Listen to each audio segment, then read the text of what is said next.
The smell of death hangs in the air here. The burned out remnants of hundreds of cars destroyed in the Hamas attacks of October 7th.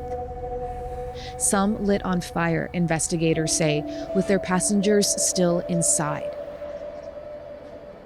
The brutality of that day 1 month ago. I saw all the vehicles scattered on the roads. I heard the shouting and the crying, Chaim Ormazgin tells me. The cries are not forgotten. Ormazgin is with Zaka, a volunteer organization charged with collecting the remains of the dead. They look for blood, tissue samples, helping the police and forensics teams to identify who these cars belonged to. There are people we still don't know where they are and if they are alive or not.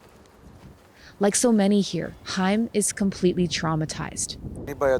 I collected over 600 bodies in my own hands, he says. I saw severed heads, severed fingers. The silence here today symbolizes so much suffering.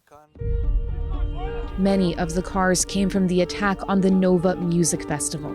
Hamas militants storming the festival grounds, killing hundreds of young people, abducting many others. The personal possessions left behind for a day out in the sun with friends are haunting. My friend was with my car with 3 more people.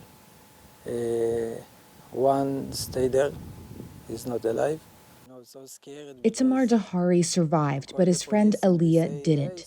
Aliyah was shot by Hamas while trying to escape, on the phone with his mother as he ran. He's done with his mom in the phone. Hey mom, I love you, I love you. Hey mom, it's done. And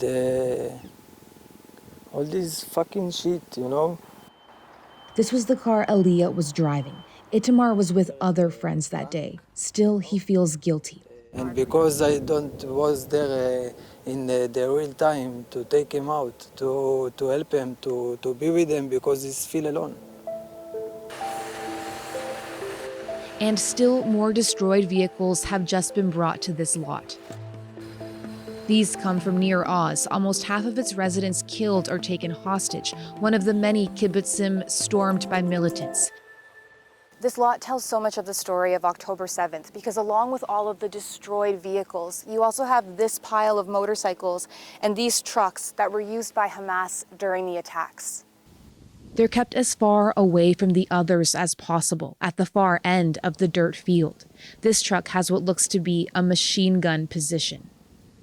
You know, it feels like an Holocaust, modern Holocaust, that the Hamas just wanted to kill everyone they saw. Hila Elimelech and Noy Ninio came here to get belongings for their friend, too emotionally scarred to come himself. I grabbed his girlfriend's bag with her stuff.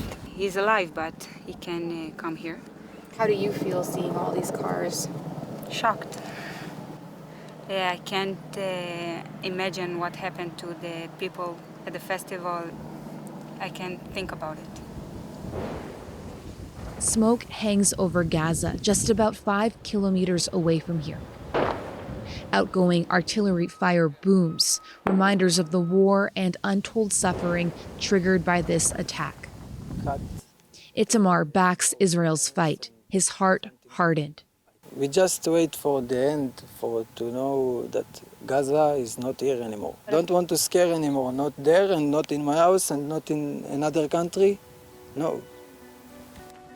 As Chaim works to identify the missing, it's the loss of so many children that hits him the hardest. He carries a balloon to a vehicle with a car seat, hoping the child who once sat there is still alive.